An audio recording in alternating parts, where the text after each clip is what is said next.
Mic check, mic check. Big hug to all of y'all. Appreciate you being here, folks. We have fluid situation here. We have an absolute coup. Blood has been shed. And if this were something to happen in the opposite direction, it would be a whole different narrative.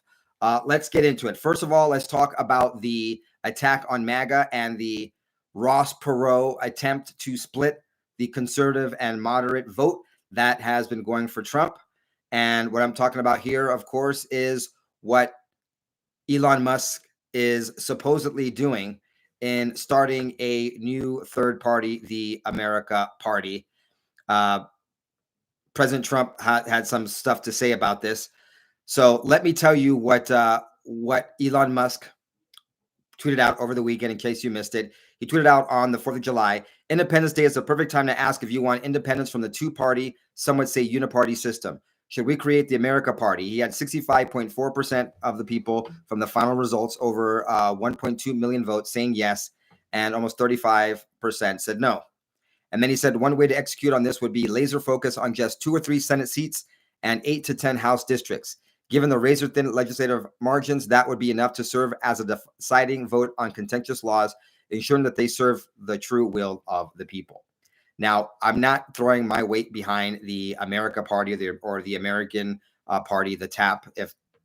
Well, I'll get to that in a second. But I will say that at the end of November 2020, when it was rumored that there would be a new party, some Trump supporters had suggested that President Trump, after being backstabbed by his own Republican Party, who didn't come to his defense in 2020, that he might launch a new party. And I was like, well, I'm all for that, except the reality is, unfortunately, we are under a uniparty system, and a third party, like we saw in the case of Ross Perot, gives the win to the opposing party. So if there's a third party that leans, and we're talking about a real party, we're not talking about Green Party or some of the other fringe parties, but if you were to have like a legitimate third party that was, let's say, right of center, then it would take votes away from the Republican Party, and that would give more power to the Democrats. Same thing, if you have a legitimate party that's left of center in America, then they would siphon some support away from Democrats, and then that would help the conservative party. And in the current case, that would be, of course, the Republican Party. So this is where we're at. And then Elon Musk went on to announce the forming of the America Party. And wow, I hope he expected the backlash that he got. President Trump was asked about Musk's efforts yesterday after it was reported that he had formally filed a statement of organization with the Federal Election Commission to launch his America Party. President Trump said, I think it's ridiculous to start the third party. We have a tremendous success with the Republican Party. The Democrats have lost their way, but it's always been a two-party system. And I think starting a third party just adds confusion. Trump noted that third parties have never worked, so he can have fun with it, but I think it's ridiculous. Now, I know some of you are going to be upset about this, but we haven't always had a two-party system. We used to have like the Democrat Republicans or the Democratic Republicans, the Whig Party. We used to have more than two parties. It's just that we currently have just two parties, and we are under a two-party tyranny. I agree in principle.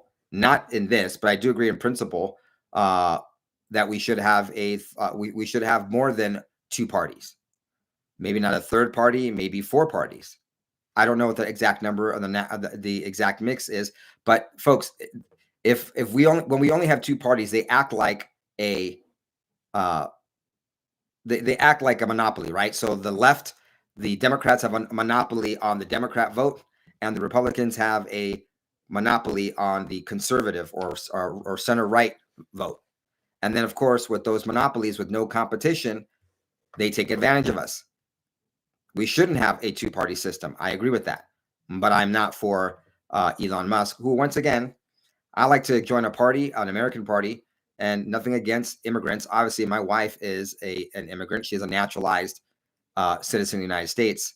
But really, I'm going to go for a South African that wants to. And once again, it sounds terrible when I say it, but I believe that I believe not only should our president be a natural born citizen of the United States, I also believe that members of Congress and Senate should be natural born citizens as well. If you come to this country and you love it and you want to change it from within, great. Have children who are born here after you are a citizen. I'm not talking about anchor babies. And then let them run in 30 years. I do believe that I am of the opinion that all of our representatives in DC should be natural born citizens. But that's not what the Constitution says, and I honor the Constitution. So there you have it. So we get, the Dylan Romars and other ridiculous people, many of them who have questionable allegiances outside of their allegiance, which should be the United States. Now, people were talking about, oh, by the way, President Trump also tweeted or truthed this out yesterday. I'm saddened to watch Elon Musk go completely off the rails, essentially becoming a train wreck over the past 5 weeks. Do you think he's become a how many of you really are swayed politically by Elon Musk? It was great to have Elon Musk on board for a while, but how many of us were actually following Elon Musk? I think Elon Musk overestimates his political influence, at least on the right. There were some stragglers. There were some former leftists that he definitely swayed. Was it enough to make a difference? I don't know. Maybe. Is he enough to split the conservative vote? I don't think so. I don't think so. The one Maga general says, I was following Trump. Elon was there to promote Trump. Yeah, exactly. Thank you. That's well said. He was a cheerleader for Trump. It wasn't about, it was about MAGA. It was about America First. It was about good policies. And that is what Elon Musk was championing. And we liked him. But it wasn't about Elon. Like he was like, oh, like he came up with great ideas. He was championing President Trump's ideas. Comes up with Doge. Let's say we give him credit for Doge, even though a Doge type thing was talked about. Did you know that there was a Doge under Obama? There was a similar thing to Doge under Obama. Most people don't know that. So it's not an original concept, but it was a concept. It was a principle. It wasn't a cult of personality. We're not following Elon Musk as a politician. We just liked it when he was championing good ideas. And we know that he is influential, though I don't know how much of an influence he had in helping President Trump win 2024, but I'm sure he had some influence. And once again, not on MAGA or America First people, they were already in. I can't see the average MAGA person going, I was on the sidelines in Trump until South African Elon Musk jumped in. And once again, we love immigrants like Elon Musk who come and do a great job in this country and champion American ideals. I understand his frustration. Many of us, if not all of us, are frustrated with the bloat that's in the one big beautiful bill.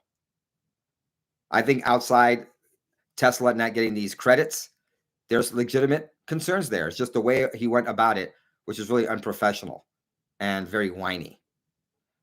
Going back to President Trump, he said he even wants to start a third political party despite the fact that they have never succeeded in the United States. The system seems not designed for them. The one thing third parties are good for is the creation of complete and total disruption and chaos, and we have enough of that with the radical left Democrats who have lost their confidence in their minds. Republicans, on the other hand, are a smooth-running machine. They just passed the biggest bill of its kind in the history of our country. Yes, President Trump, we love you, but that's part of the problem. It was too big of a bill. A lot of pork in there that we didn't like.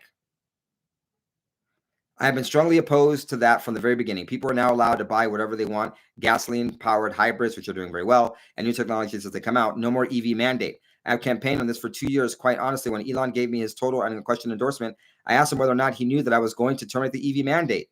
It was in every speech I made and in every conversation I had.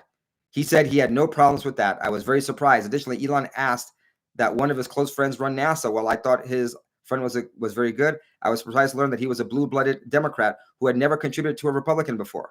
Elon probably was also. I also thought it was inappropriate that a very close friend of Elon who was in the space business run NASA when NASA is such a big part of Elon's corporate life. My number one charge is to protect the American public. We like that, President Trump. Even though we don't like a lot of the pork that's in the one big beautiful bill, but because we do have this two-party tyranny, and once again, the Republican Party has a monopoly over the conservative vote, then we had to give up all that pork to get the Republicans to back the good part of the one big beautiful bill. So there is a reality into a two-party tyranny that we're living within, also known as a uniparty. Now, there have been tons of claims of there's a filing going around showing that that he the filing for the American Party. It is on the Federal Elections Commission. It's on the FEC website, and it shows that Elon Musk Tesla guy is going to be the in charge of it. Tesla CFO Taneja is listed as a treasurer and custodian of records for Elon Musk's newly created political party, according to two separate unverified filings on the Federal Election Commission's website. Well, it turns out that Elon Musk is saying that these are false. They are false. The filings, both of which are still available on the FEC's website, appeared shortly after Musk announced his intent to form the party, as well as naming Taneja as treasury. The two filings each give the party a California address with an incorrect zip code and list a number that connects to Tesla's investor relations team. Musk, casting doubts on publication reports, calls to mind the contentions relationship between Musk. The unverified filings come as Tesla continues to field increased scrutiny from both investors and consumers. Well, they're saying that these are false. These aren't real. That's coming from Elon Musk. But the left is still reporting it as if it is. I actually saw a leftist reporter actually said, I deleted my earlier post as there's no evidence of these filings detailed. So we have a couple people backing out on it. So I delayed this about 4 or 5 minutes because I was trying to get the latest news, and the latest news that these are not the documents filed with the Federal Election Commission are unverified, one of which Elon Musk has decried as false. So looks like even though he did put that out on Twitter, doesn't seem like right now there's any real legitimate filing by Elon Musk on his on this new party that he's forming, and it's going to be bad business. I know a lot of folks here don't follow all that's going on with Tesla. I don't either, but it turns out that investment firm Azoria delayed the launch of a Tesla ETF after Elon Musk put out on Twitter that he was going to, about this third party, this America Party, whether or not that's the real name and real is to be seen. But Elon Musk did tweet out that he wanted to start a third party. And the people in the business world, that hurt Tesla stock today are like, dude, you said you were done with politics and you were going to come back to the EV giant. We are not happy with this. So not good news for Elon Musk. He did release his blood test, his drug test, and he's not on drugs, but there's something going on over there with Elon. He's getting too emotional. And it really sucks when these people don't know how to play when they don't. I mean, I don't know. I've never had that kind of power and that kind of prestige and that kind of fame. But I can tell you one thing, folks, that when you are guided by principles and you don't let things get to your head, then, it also is, Elon Musk is unmarried. I can tell you as a married man, it is very, very important for men to be married. Why? One of the things is it centers a man. A man is centered when he has a wife and children. And I believe that nuclear family adds stability, not just to the children, not just to the wives and maternity and femininity, but also to the man. You might have a wife that says, oh, hold up, honey. Maybe don't post that yet. Cool off a little bit. Maybe he's angsty. We're all grown-ups here. Maybe he's angsty and got a lot of energy. And then his wife kisses him. They make love. His head is cleared. And then he doesn't tweet stupid things like, oh, President Trump is on the Epstein list or something else. I'm just saying, being married is a good thing for men. It centers you. It makes you think twice and not act like a tard. I know that's not politically correct. It makes you not act like a lib-tard. I'll soften it. Folks, it's never ending. We also have that, I'm just going to mention this, Tulsi Gabbard, right before 4th of July, saying that the Washington Post is absolutely harassing her and her staff at the Office of director of national intelligence. She actually names the Pulitzer Prize winning reporter Nakashima as using a burner phone to try to harass her staff and get information that is classified, harassing not just her but high-level officials which within DNI. And this is the same person that also was harassing her and her family and stalked her in Hawaii. These people are absolutely deranged. Absolutely deranged. Let me tell you who's not deranged. The people that were the first ones to check in on our live stream. The accidental cook was the first one on. Leo Clark, Mongoose, Melody, Leo Clark, Joe Carol Dodds, S. Lee, Trisha W., Sabrina Rayenga, Eric Smith, Patrick Hartman, Irma Hood, Sharon James, Melody, I think I already mentioned you though, and Penny's Girl 973. So President Trump and his staff are under attack. Oh, guess what else is under attack? I'm just going to mention this quickly, folks, because we just want to connect these dots. So if something happens later, Houthis attacked a target. They targeted a merchant vessel, a Greek merchant vessel near the Yemeni coast. Is this Iran? Is this Houthis acting unilaterally? I don't know, but I want to mention that this is the first time since the U.S. Houthi deal was announced back in May that a merchant vessel has been attacked.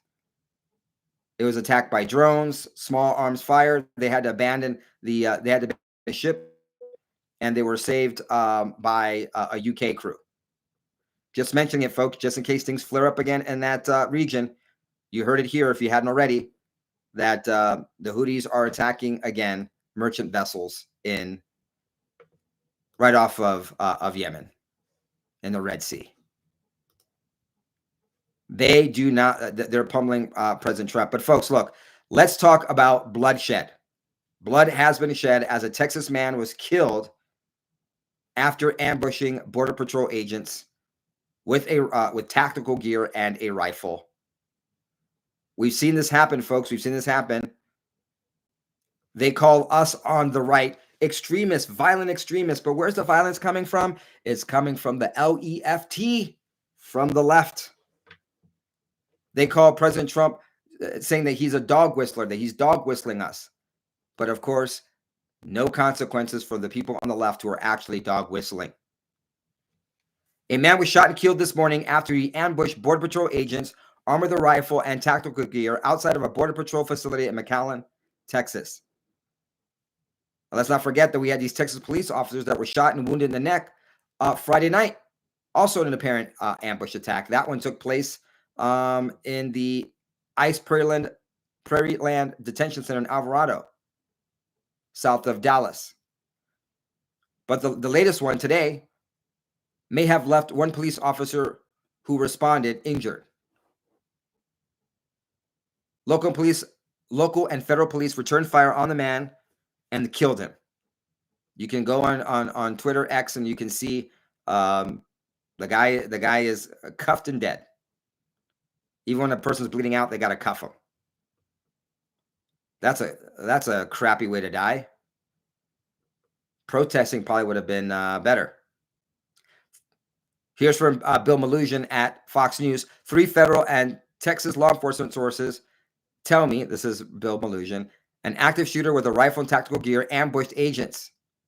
This was a purposeful ambush attack against federal agents, and a press conference is planned for this. I must have missed the press conference. So the federal agents returned fire and killed him. FAFO, you fire your arms, you find out, and you get the room temperature challenge. They are trying to take MAGA out by force, folks. They couldn't win at the ballot box, so the Marxists always turn to violence. So what do we have the latest? This out of Los Angeles. Los Angeles failed Democrat Mayor Bass confronted federal agents as Trump and ICE had a lawful immigration enforcement operation earlier today, this morning, Monday, in Los Angeles at MacArthur Park. MacArthur Park in the sanctuary city of fallen lost angels. She bulleted her way and demanded that the raid stop. Then she arrived on the scene, spoke with Border Patrol, and demanded that she talk to the person in charge. They need to leave, and they need to leave right now, Karen Bass said. Can you imagine if Democrats even spent 15% of their effort in veterans, crime, child trafficking, other heinous crimes as they do on defending illegal aliens and criminal illegal aliens? By the way, folks, if you haven't hit the like button, I really, really need you to do that. I have been tracking the analytics, and that's the biggest thing. I love YouTube. YouTube, I love you. Thank you for all the success you've allowed me to have on your platform. That being said, YouTube only sends notifications out to my subscribers. Very few people outside of my subscriber base are presented with the opportunity to view my content. So this pie becomes even smaller, and then it becomes even smaller if I don't have 75 to 80% like ratios. So right now we're at about 700 people on this live stream. Only about 400 of you have hit the like button. So if I can please get another 80 to 100 of you to please hit that like button, I'll give you a second. Thank you. Hit that like button. That's the biggest thing that'll help me, because it'll force the algorithm to send notifications to more subscribers. So why is ICE at MacArthur Park? For those of you outside the area, I think everyone in Southern California knows that MacArthur Park is one of the places where you can go and buy a fake social security number, fake ID, fake work documents that, of course, the employers don't verify. I think I mentioned to you in the past that I still have business contacts, obviously, in Southern California. And I know this for a fact, folks, that many of these companies actually use third-party companies to do the hiring. They don't have HR. They get these placement agencies, these temp agencies to hire people. That way, they don't have to feel the heat for not properly vetting the people. They can just go, oh, we used a temp agency to hire the staff that we need at our warehouse, at whatever the job may be. And everyone knows that MacArthur Park is where you go, and for a couple $100 or less, fake ID, fake social security number, fake work permit. That's why they're there. Because I'm saying that, I'm answering the question that you didn't ask. The people on the left are like, why are they going there? What kind of raid is that? That's not a workplace. That's just a random thing. No, it's not a random thing. That's where a lot of the crimes are taking place. That's where the crimes are taking place. That's why they are there. So we have a person to try to ambush Border Patrol agents, loses or wins, I guess, the room temperature challenge. They shoot back at him. They kill him. Possibly a local police officer injured, though not being reported as dead. I'll have an update once we have an update on this. And you have Karen Bass telling ICE not to do their job. Well, here's the beauty of it.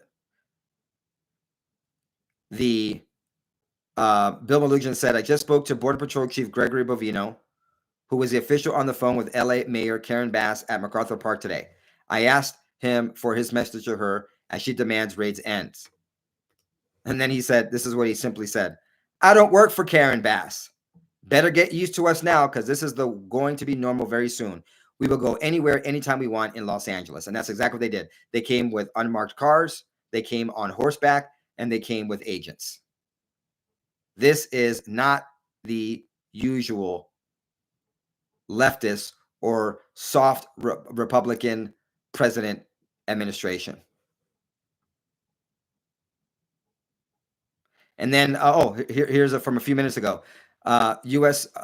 Agent Gregory Bovina tweeted back a response to Bill Malugin. And he says, nice to talk with you again today, Bill. We may well go back to MacArthur Park or other places in and around Los Angeles.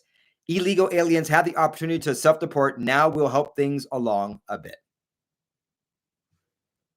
So President Trump and his people are fighting back. This is not the usual soft, genteel rollover president that we imagine if Romney were there. Imagine if Jeb Bush had been in office. Okay, talking about illegal aliens, a federal judge today, Judge denied the Trump's DOJ's motion to dismiss MS-13 gang member Kilmer Obrego Garcia's civil case. That's right. We're still talking about it. This guy's ass was in CCOT. He's a Salvadoran national. He was in a Salvadoran prison, and somehow he's back and facing charges for human and child trafficking in Tennessee. And then we have U.S. District Judge Paul Zinnes, an Obama appointee. He held a hearing on motions filed in Obrego Garcia's case as he faces deportation to a third country. Yeah, they want to deport him, and they're probably not going to send him to CCOT, maybe to South Sudan. So Kilmer Obrego Garcia is currently being held in pre-trial detention in Tennessee because a grand jury indicted him on trafficking charges. And it's another Obama-appointed judge, Judge Waverly D. Crenshaw, Jr., who's presiding over the criminal case in Tennessee. But for some reason, Judge Paul Zinnes in the Maryland court has no power over the Tennessee thing, but he's drilling the DOJ lawyers during the hearing today on the case in Tennessee. And obviously, they're not giving him any information. It's not his jurisdiction. So an angry Zinnes denied the motion to dismiss the civil case and argued that she has jurisdiction. The DOJ said Obrego Garcia will be deported as soon as he's released from prison. And we know, as I reported before, a federal judge refused to release Obrego Garcia from his civil case to shield him from said deportation. Literally, we have judges and politicians fighting on the front lines, folks. Not for me, not for you, not even for their Democrat constituents, but they're supposedly non-voting illegal aliens and criminal illegal aliens like Obrego Garcia. Can't make this up. Cannot make this up. This is the reality we are currently living in.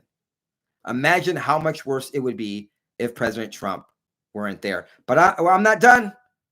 Axios, again, Axios is my favorite. There's no secret. Axios is my favorite left of center. They have good articles. And you can get through their bias. At town hall meetings in their district and in one-on-one meetings with constituents and activists, Democratic members of Congress are facing growing threat of demands to break the rules, fight dirty, and not be afraid to get hurt. The Democrats and their TDS have gone full tardy. They are telling their Democrat representatives to fight dirty and to use violence. Wow. In this Monday report, House Democrats are saying their supporters are urging them to do anything to resist President Donald Trump. Get shot, get violent, get arrested, even storm the White House. We know what happened on the 6th day of January, 2021, an insurrection. We had people like Adam Kinzinger crying his ass off like a little damn pansy. We had all kinds of leftists crying because of January and the 6th day of 2021. And now their constituents are asking them to storm the White House as if they can just storm the White House. As if they're not going to get the treatment that this guy in Texas got. Oh, maybe that's what they want. They want the little political stunt done by the senator from California didn't work out. So maybe if another member of Congress storms the White House and gets her ass shot and killed, well, then maybe now they'll have their new George Floyd martyr. Blood was already shed, but they want more, folks. They want more. These people are absolutely unhinged. Absolutely unhinged. And dangerous and violent. But they're desperate. We control the executive branch and both chambers of the legislative branch on Capitol Hill. And for the most part, as of late, we've seen 6-3. We even have a mostly conservative Supreme Court. So they couldn't kill him. They couldn't beat him at the ballot box. They couldn't keep him off the ballot. So now they're urging their representatives in Congress to storm the White House and get shot for the anti-Trump resistance. They don't care if it's someone else's blood being shed. Quote, the idea that we're going to save every norm and that we're not going to play Republicans' game, I don't think that's resonating with voters anymore. One House Democrat said, you know what? doing things legal and right is not going to work anymore. And then, of course, they always coddle and excuse their constituents and their voters and the illegal aliens that are violent. A sense of fear and desperation and anger among voters puts us in a different position where we can't keep following the norms of decorum. Wow. Open Marxists. Open Marxists. That's what we're contending with here, folks. That is what we're contending here with. Meanwhile, let me end with this. President Trump today announced new tariff rates for South Africa, Laos, Myanmar, Malaysia, Kazakhstan. And what do all these countries have? Yeah, they're all sympathetic to BRICS. President Trump also sent out earlier today letters to Japan and South Korea. Their products will be hit with a 25% tariff starting August 1st. And then it's like 40 and 25 and 30% for the other countries. President Trump is firing on all cylinders. No matter what's going on over here, he doesn't drop the ball over here. He's still fighting the battle using the power of the tariffs. So not only do we have Trump derangement syndrome, we have tariff derangement syndrome. These people are fighting against Maga and America First. But President Trump fights back. These people fight back. And then when people try to ambush our border patrol, they win the room temperature challenge very, very quickly. And their ice runs cold on the ground outside a facility. Okay, folks, great. I'm so happy to see so many people hit the like button. Any stragglers haven't done so yet, please do so. Hit the notification bell so that you can be apprised of my uploads or my live streams. And when I'm done with this, I'm going to be working on finishing up a special report I'll be putting on bcpextras.com and therealbcp.com. It will be up by the end of today. You can check it out. I'll report on things that I can't quite or don't feel comfortable going into detail on here on this platform. So I'm doing it on my other show where free speech is valued. Until then, ciao, goodbye. God bless. Appreciate y'all being here.